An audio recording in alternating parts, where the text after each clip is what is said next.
네, 오늘 말씀은요, 자칭 그리스도인, 우리가 지난주에 인정이었고요. 오늘 인정 두 번째 시간을 갖게 됐습니다.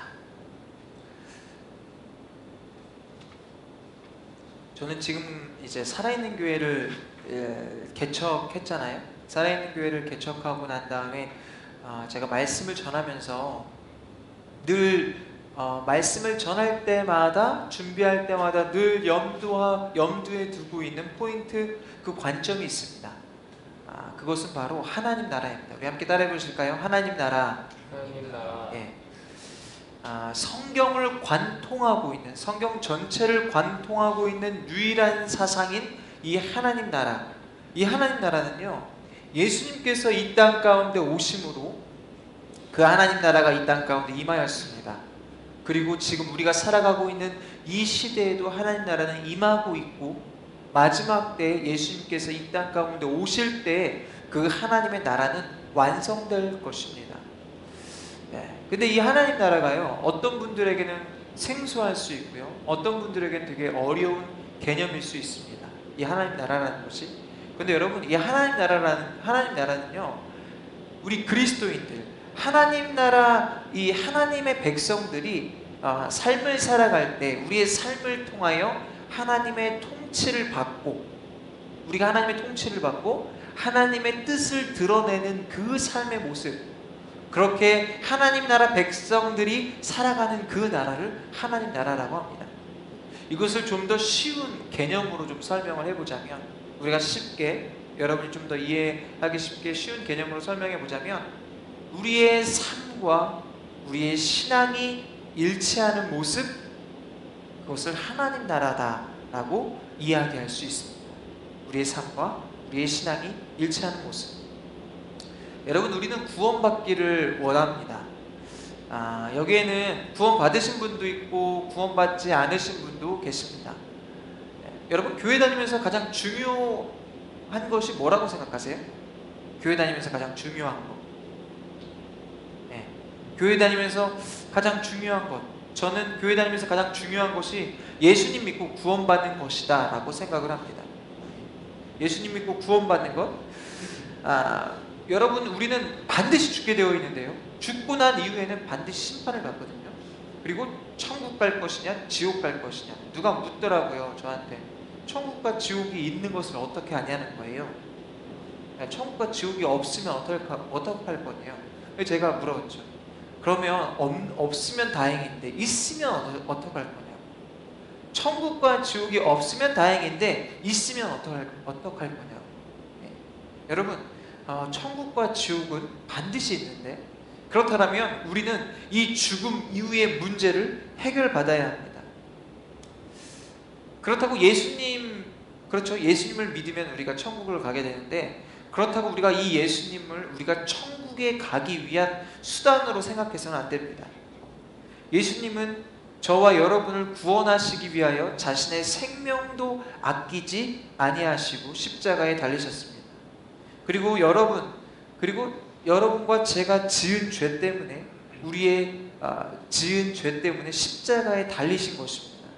여러분, 이것을 믿고, 예수님이 나를 위하여 십자가에 달리셨구나, 이 사실을 믿고 예수님만이 나의 구원자이십니다, 예수님만이 나의 구세주십니다 라고 고백하는 저와 여러분이 되어야 합니다. 예수님께서 그렇게 죽음 이후에 3일 뒤에 부활하셨는데, 구원받은 사람은요, 우리 구원받은 그리스도인은요, 이렇게 3일 뒤에 부활하신 그 부활의 신앙을 가지고 이 땅을 살아가게 되어 있습니다. 여러분, 이것이 무슨 말이냐면, 구원받기 전과 구원받고 난 이후의 삶은 확연히 달라진다라는 거예요. 구원받기 전에는 죽음 이전의 삶을 내 뜻과 내 마음대로 살 수 있었지만, 이제는 구원받고 난 이후에 우리는 예수님께서 죽음을 이기시고 부활하셨기 때문에 그 예수님과 함께 부활의 신앙으로, 새로운 생명으로 삶을 살게 된다는 것입니다. 여러분, 그런데요, 이러한 일들은요, 물리적으로 일어나는 것은 아닙니다. 물리적으로 내가 죽고 내가 살아나고 뭐 이렇게 일어나는 것은 아닙니다. 또 생각만으로도 이루어지는 건 아니에요. 아, 예수님께서 나를 위해 돌아가셨구나, 나를 위해 다시 사셨구나, 이거를 생각만 한다고 이 일이 이루어지는 것은 아닙니다. 왜냐하면 생각만으로는 삶을 바꿀 수 없기 때문에 그렇습니다. 예수님이 행하신 이 일들이요, 성경에 기록되어 있고요, 우리는 말씀을 통해서, 이 성경을 통해서 이것을 믿음으로 말미암아 우리의 삶에 이러한 실제적인 역사들이 이루어지는 것입니다. 예, 여러분 이해되세요 지금까지? 그렇다면 이제 중요한 것이 무엇입니까? 이제 중요한 것은 구원받은 자들의 삶입니다. 예, 이제 구원받은 자들의 삶이 중요하죠. 여러분, 그런데 중요한 건 이 구원받은 자들의 삶이에요. 나는 이제 구원받았으니까 끝, 이게 아니고요, 나는 이제 구원받았으니까 어떻게 살아야 될 것인가, 이러한 부분에 대한 분명한 고민이 있어야 돼요. 왜 그러한 고민이 필요할까요? 세상은요, 우리가 구원받았다고 해서, 저와 여러분이 구원받았다고 해서 와, 이 사람들 구원받은 그리스도인이니까 그냥 냅둬야지 라고 하는 것이 아니에요. 어떻게든 우리의 신앙을 흔들려고, 어떻게든 환경과 조건을 만들어서 이 핑계 저 핑계 되도록 만드는 것이 이 세상입니다. 그렇기 때문에 우리 그리스도인들은요, 구원받고 난 이후에 이 구원받은 그리스도인으로서 삶을 살아가는 것이 사실은 더 어려워요. 더 쉽지 않아요. 그렇기 때문에 우리 그리스도인들은 고민해야 돼요. 어떻게 하면 내가 그리스도인답게 살 수 있지? 어떻게 하면 내가 구원받은 하나님 나라 백성으로서 살 수 있지? 이런 고민을 해야 된다고요. 그래서 우리 교회 공동체가 존재하는 거예요. 우리 교회 공동체가 왜 존재합니까?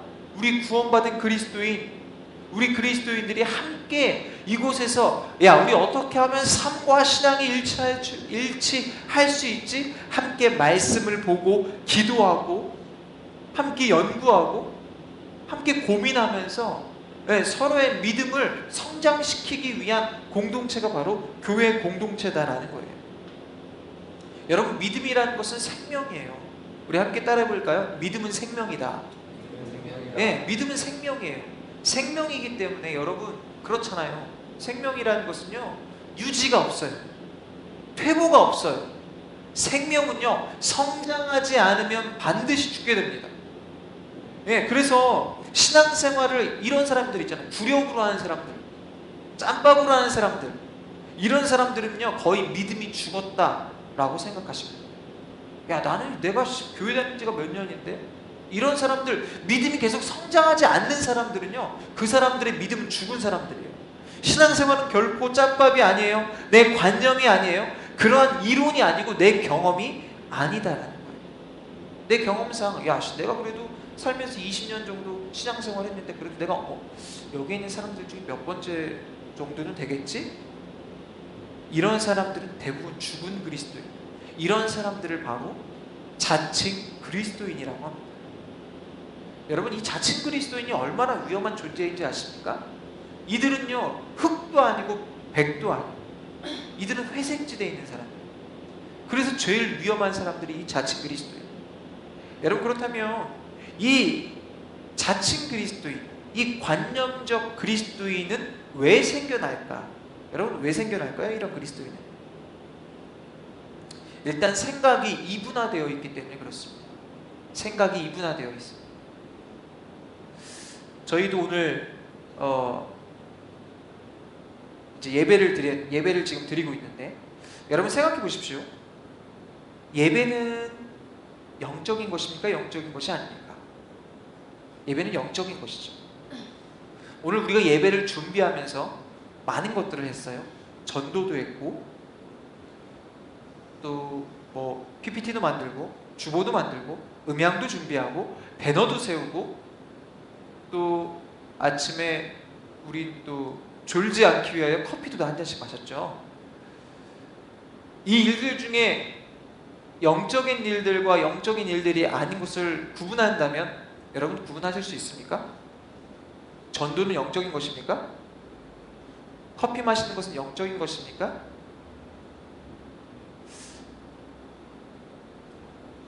사람들의 생각은 이런 생각들을 갖고 있어요. 주일은 영적인 날, 평일은 그렇지 않은 날. 예배는 영적인 것, 예배가 아닌 다른 것은 영적이지 않은 것.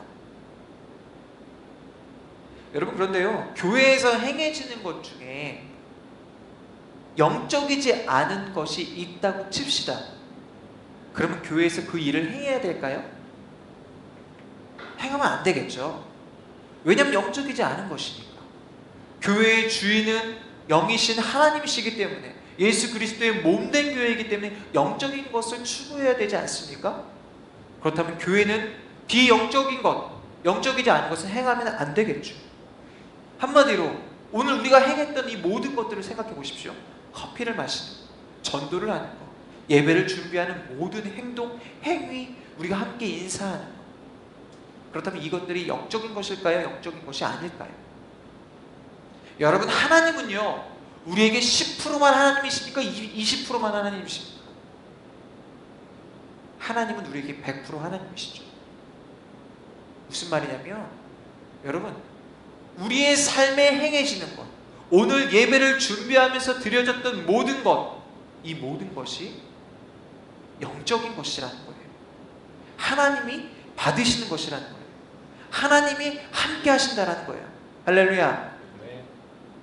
예, 오늘 우리가 전도를 하고 커피를 마시고 함께 교제를 나누고 사람들에게 인사를 하고, 사람들이 우리가 전도했을 때 무관심한 표정으로 그들이 지나갔을 때 내 마음은 비록 상했습니다.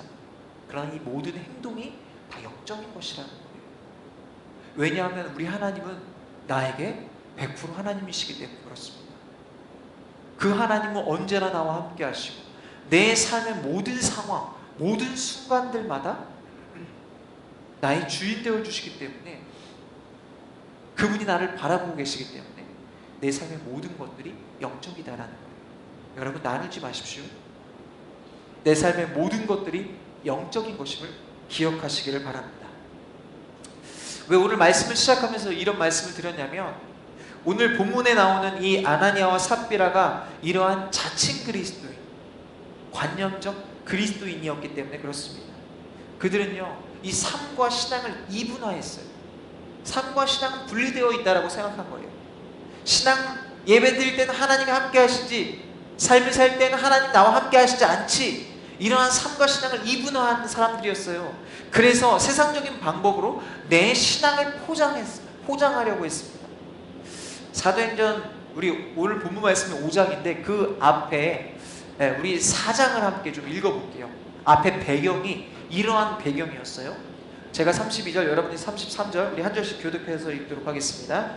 믿는 사람들은 모두 한마음 한뜻이 됐습니다. 자기 재물을 조금이라도 자기 것이라고 주장하는 사람이 없었고 가진 것을 모두 공동으로 사용했습니다. 사도들은 큰 권능으로 주 예수의 부활에 대해 증거했고 풍성한 은혜가 그들 모두에게 임했습니다. 그들 가운데 부족한 것이 있는 사람은 전혀 없었습니다. 이따금씩 땅이나 집을 소유하고 있던 사람들이 그것을 팔아서 돈을 가져다가 사도들의 발 앞에 바쳤습니다. 그러면 누구든 필요한 사람에게 나눠주었기 때문입니다. 키프로스 출신인 요셉이라는 레위 사람이 있었습니다. 사도들은 그를 바나바라고도 불렀는데 바나바는 위로의 아들이라는 뜻입니다. 그 사람이 자기의 밭을 팔아서 그 돈을 사도들의 발 앞에 갖다 놓았습니다. 아멘. 초대교회 당시 분위기가 좀 이랬어요. 당시에는요, 자기의 재물을 아끼지 않고 재산을 팔아서 어려운 성도들을 도와주는 이러한 일들이 있었습니다. 그런데요, 어느 날 누가 나오죠? 요셉이라는 사람이 나오죠. 요셉이라는 사람이 나옵니다. 요셉이라는 사람이 나와서요, 무엇을 했습니까? 자기의 밭을 팔아서 그 돈을 사도들의 발 앞에 두었다라는 거예요. 그런데 이 요셉이 판 밭이 얼마나 큰 밭이었냐면 엄청나게 큰 밭이었어요. 이게 그냥 한국어 성경에는 그냥 이게 얼마나 큰 규모인지가 나타나지 않지만 어마어마한 규모의 밭이었고요. 이것을 현금화했을 때 엄청난 부였습니다. 엄청난 재산이었고 엄청난 재물이었습니다. 정말 이것을 정말 이 사람이 헌금을 했는가라고 믿겨지지 않을 만큼의 큰 금액을 이 요셉이라는 사람이 사도들의 발 앞에 그것을 헌금했다라는 거예요. 그런 요셉을 사람들이 무엇이라고 불렀습니까? 뭐라고 불렀어요? 바나바라고 불렀어요. 바나바의 뜻은요? 위로의 아들. 이 모습을 누가 봤을까요? 아나니아와 삽비라가 보았다는 거예요. 네. 그리고 그들도 무엇을 했습니까? 재산을 팔았죠. 근데 이들이 판 재산은요, 얼마 되지 않는 재산이었다라는 거예요. 얼마 되지 않는 재산. 전 재산이 아니었고 얼마 되지 않은 재산을 팔았어요. 팔고 난 다음에 이들이 딱 이것을 현금화했습니다. 그러다 보니까 마음에 무엇이 생겼습니까? 욕심이 생겼죠. 그래서 얼마를 감추었다라는 거예요. 여기서 이 얼마를 감추었다라는 게 우리나라 성경에는 그냥 얼마를 감추었다라고 기록되어 있지만 헬라어 성경에 보면요, 이것이 훔쳤다라는 단어가 기록되어 있습니다. 이게 무슨 말이냐면요, 이들이 이 재산을 팔아서 헌금하기로 서약했는지, 약정을 했는지, 서원을 했는지 사실 이거는 잘 모르겠습니다. 그러나 이들이 이것을 다 드리기로 좀 결정을 했었던 것 같아요. 약속을 했었던 것 같아요. 그렇게 약속을 하고 그럼 이것을 드리는 게 당연한 거잖아요. 그런데 이거를 현금화시키니까 마음이 욕심이 생기고 그래서 얼마를 감춘 거죠. 그런데 여기서 궁금한 것은 이거예요. 그들은 그렇다면 왜 헌금을 했냐라는 거예요. 왜 헌금을 했을까? 왜 헌금을 했습니까? 4장 36절에 보니까 이렇게 기록되어 있어요. 우리 함께 읽어보도록 하겠습니다. 시작. 키프로스 출신인 요셉이라는, 다시 한번 읽겠습니다. 시작. 키프로스 출신인 요셉이라는 레위 사람이 있었습니다. 사도들은 그를 바나바라고도 불렀는데 바나바는 위로의 아들이라는 뜻입니다. 아멘. 이 키프로스 출신의 요셉이라는 사람이 많은 재산을 헌금을 했어요. 그들이 사람들이 그를 뭐라고 불렀다고요? 바나바라고 불렀다고요. 위로의 아들이다. 여러분, 이 시대에도요, 자신의 재물을 하나님께 드리는 것 지금도 마찬가지잖아요. 재물이 많은 가치를 가지고 있고 힘을 가지고 있잖아요. 이 시대도 마찬가지였던 것 같아요. 이 옛날 시대라고 재산을 팔아서 헌금하는 게 쉬웠겠느냐? 결코 그렇지 않았다라는 거예요. 그런데 이렇게 이때에도 재물이 큰 가치가 있는 이 시대에 이 요셉이 자신의 재산을 팔아서 헌금을 했어요. 헌금을 하고 난 다음에 그 모습을 본 사람들이 어떻게 했습니까? 그 모습을 본 사람들이 이 요셉을 보고 바나바라고 불렀잖아요. 그러다 보니까 이 아나니아와 삽비라는 이렇게 생각한 거예요. 와, 요셉이 헌금을 많이 하니까 사람들이 바나바라고 부르네? 요셉이 헌금을 많이 하는 거 보니까 바나바라고 부르네? 우리도 재산을 팔아서 헌금하면 교회에서 이름을 알릴 수 있고 명예를 얻을 수 있겠다 라고 생각을 한 거예요. 물질로 내가 이러한 명예를 얻을 수 있겠다, 물질로 나의 이름을 알릴 수 있겠다, 나의 존재감을 드러낼 수 있겠다라고 누가 생각했다고요? 누가 생각했다고요? 아나니아와 삽비라가 생각했다고. 여러분, 지금 이 시대에도 그런 사람들이 많지 않습니까? 한국교회도 헌금을 많이 하신 분들이 장로가 되려고 합니다. 왜 장로가 되려고 합니까? 장로는 교회에 어떤 결정권을 가지고 있거든요. 내 목소리를 낼 수 있거든요. 네. 헌금을 많이 한 사람들은 목소리가 커요. 교회 내에서. 왜 그럴까요? 내가 이만큼 이 헌금했으니까 내가 교회에서 이 정도 소리도 못 내냐라는 거예요. 그런데 여러분, 물질로 이렇게 교회 내에서도 명예를 얻으려고 하고 이름을 알리려고 하고 권력을 얻으려고 하는 사람이요, 이 시대, 성경에 기록된 이 시대에도 너무나 많았고요, 지금 우리가 살아가고 있는 이 시대도 너무나 많다는 거예요. 사도행전 8장을 함께 볼까요? 사도행전 8장, 제가 15절, 여러분이 16절, 우리 한 절씩 읽어보도록 하겠습니다. 베드로와 요한은 그곳에 도착해서 사마리아 사람들이 성령 받기를 기도했습니다. 이는 그들에게 아직 성령이 내리시지 않았고 그들은 주 예수의 이름으로 세례를 받았을 뿐이었기 때문입니다. 그때 베드로와 요한이 그들에게 손을 얹자 그들이 성령을 받았습니다. 시몬은 사모들의 손을 얻을 때 성령이 내려오시는 것을 보고 그들에게 돈을 주며 내게도 이런 능력을 주어 내가 손을 얹은 사람은 누구든지 성령을 받게 해주십시오라고 말했습니다. 그러나 베드로는 그에게 이렇게 대답했습니다. 당신이 하나님의 선물을 돈으로 살 수 있다고 생각했으니 당신은 그 돈과 함께 망할 것이요. 당신 마음이 하나님 앞에서 바르지 못하니 그대는 이 일에 상관할 것도 동참할 것도 없소. 그러므로 당신은 이 악감을 회개하고 주께 하시고 그러면 주께서 당신 마음속에 품은 악한 생각을 용서해 주시고 내가 보기에 당신은 악의가 가득하고 죄에 사로잡혀 있어. 여기에 이제 베드로와 요한이 오늘 뭐 요셉 요한 다 나옵니다. 베드로와 요한이 사마리아 지역에 가서 안수를 했을 때 성령님이 그들 가운데 임합니다.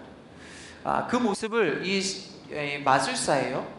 이 시몬이라는 사람이 그것을 보고 베드로에게 이야기하는 거예요. 이 능력을 나도 갖고 싶다. 돈을 줄 테니 이 능력이 나에게 임하도록, 쉽게 말해서 이 능력을 나에게도 팔아라 라고 베드로가 이야기합니다.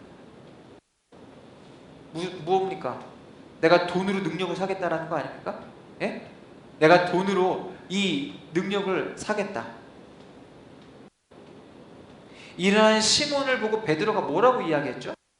우리 8장 23절 우리 한 목소리로 읽겠습니다. 시작!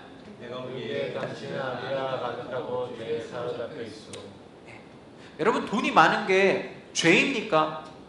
돈이 많은 게 죄인가요? 당연히 아니죠. 돈이 많은 건 죄가 아니죠. 여러분, 돈은 가치가 있어요.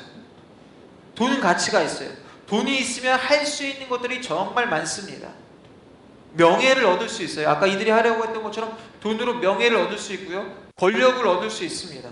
또 조금 더 안정된 삶을 추구할 수 있어요. 그리고 안전한 삶도 살 수 있어요. 돈은 이렇게 파워풀한 능력을 가지고 있습니다. 맞아요? 네. 돈이 있으면 이러한 파워풀한 능력이 있어요. 돈이. 그런데 좀 여러분 잘 생각해 보십시오. 잘 생각해 보십시오. 명예나 권력이나 이런 안전이나 돈이 줄 수 있는 안정된 삶이나 평안, 이런 것들이 돈으로 가능합니다. 돈으로 가능해요. 맞아요? 근데 이런 것들을 돈이 가능한데 이런 것들을 근본적으로 주시는 분이 누구십니까? 여러분, 이런 것들을 근본적으로 가능하게 하시는 분이 누구십니까? 누구세요? 하나님이시죠. 우리가 돈으로 명예도 살 수 있고 권력도 살 수 있고 안정된 삶, 평안한 삶, 이런 편안함 다 얻을 수 있지만 이 모든 것들을 근본적으로, 근원적으로 가능하게 하시는 분이 누구시냐라는 거예요. 바로 우리 하나님이시다라는 것입니다. 그런데 이 베드로가 왜 이것이 죄라고 이야기합니까? 사람들은요, 하나님이 있어야 할 이 자리에 돈이 대신하게끔 그렇게 돈을 의지하고 있었기 때문에 그렇습니다. 돈을 의지하는 사람은, 이렇게 돈을 하나님 자리에 대신 놓고 있는 사람은 돈의 노예가 되는 거고, 돈이 이들의 우상이 되는 거예요. 여러분, 마찬가지로 아나니아와 삽비라에게도 베드로가 동일하게 이야기했어요. 뭐라고 이야기했습니까? 우리 함께 읽어보도록 하겠습니다. 사도행전 5장 3절입니다. 시작! 그러자 베드로가 말했습니다. 아나니아야, 어떡하여 내가 사탄에게 마음을 빼앗겨 성령을 속이고 땅값으로 받은 돈의 일부를 내 것으로 몰래 숨겨놓았느냐. 말씀을 마무리하도록 하겠습니다. 질문하고 싶어요. 당신은 자칭 그리스도입니까? 아니면 관념적 그리스도입니까? 아니면 진실된 그리스도입니까? 여러분 마음 가운데 무엇이 가득한지를 한번 보십시오. 어제 하루 여러분 마음속에 가득했던 것, 여러분이 생각했던 그 생각이 무엇이었나를 생각해 보시라고. 그 그것이 여러분의 주인이에요. 내가 하는 일이 영적인 일인지 아닌지를 생각해 보십시오. 하나님은 나에게, 하나님은 여러분에게 몇 프로 하나님이십니까? 하나님은 나에게 몇 프로 하나님이신가? 또 내 삶과 신앙이 일치하고 있는지, 나는 하나님의 백성으로 하나님의 통치를 받고 있는지를 생각해 보십시오. 만약 이것이 아니라면, 만약 그렇지 않다라면 우리가 해야 될 것은 단 한 가지입니다. 무엇일까요? 회개하고 하나님께로 돌이켜야 합니다. 우리의 마음을 주님께로 돌이켜야 합니다. 주님께 나와 우리의 마음을 진실되게 고백해야 합니다. 그렇지 않으면요, 우리는 계속해서 이러한 자칭 그리스도인, 관념적 그리스도인으로 살아갈 수밖에 없다라는 거예요. 저는 살아있는 교회의 담임 목사잖아요. 저는 제가 담임자로서 여러분에게 다른 것을 원하지 않습니다. 저에게 가장 중요한 것은요, 다른 것이 아니라요, 여기에 있는 여러분이 예수님 잘 믿고 구원받는 것, 여기 있는 여러분이 예수님 잘 믿고 구원받는 것, 그리고 하나님 나라 백성이 되어서 하나님 나라 백성으로서 온전히 살아가는 것, 그것이 저에게 가장 중요해요. 우리 교회가 크게 부흥하면 뭐 하겠습니까? 우리가 하나님 나라 백성이 아닌데 사람들만 많으면 숫자적으로 성장한다고 그게 다일까요? 그게 중요한 게 아니라 우리가 먼저 구원받은 그리스도인으로서 하나님 나라 백성으로서 살아가는 것이 가장 중요합니다. 지금까지도 그랬지만 저는 이것들을 위해서 계속해서 기도하겠습니다. 우리 살아있는 교회 모든 성도님들이 하나님 나라 백성으로 온전히 살게 되시기를 예수 그리스도의 이름으로 간절히 소망합니다.